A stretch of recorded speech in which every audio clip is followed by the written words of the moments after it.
Clever Tom and the Leprechaun by Linda Shute.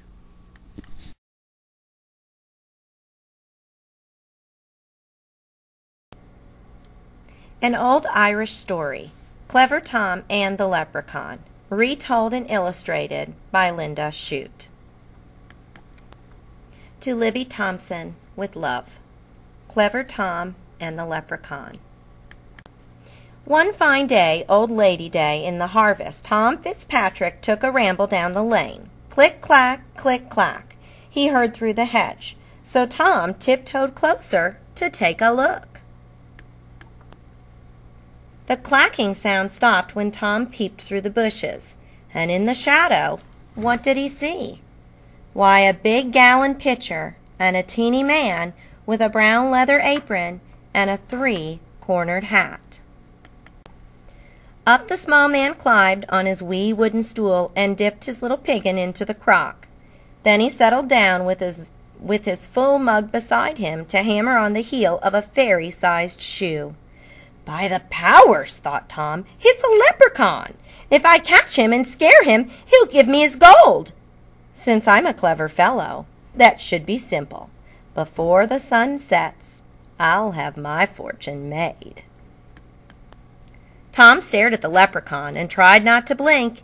He knew that if he looked away, the old man would escape. Then he crept up quite near and tipped his hat politely, saying, "Good day to you, neighbor. Blessings on your work." "Thank you kindly," said the small one, but he never looked up. He just kept on tapping at the heel piece of the brogue.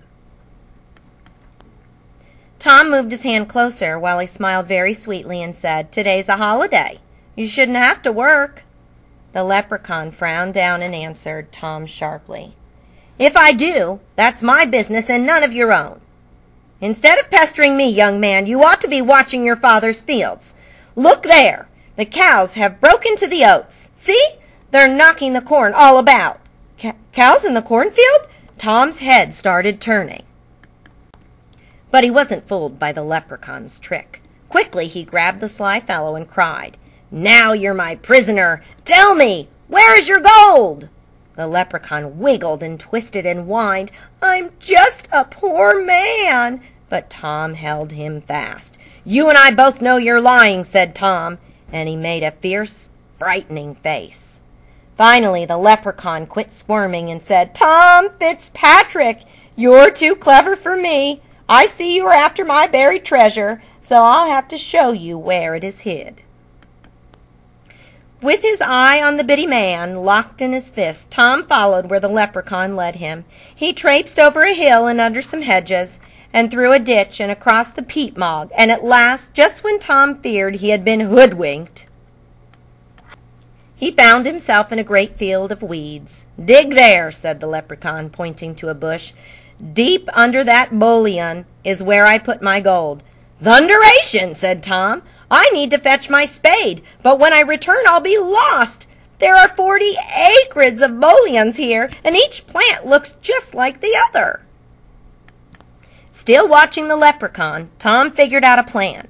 He tied his bright red garter on the bush. "Swear, you old rascal, that you won't take this off while I run back to my spade."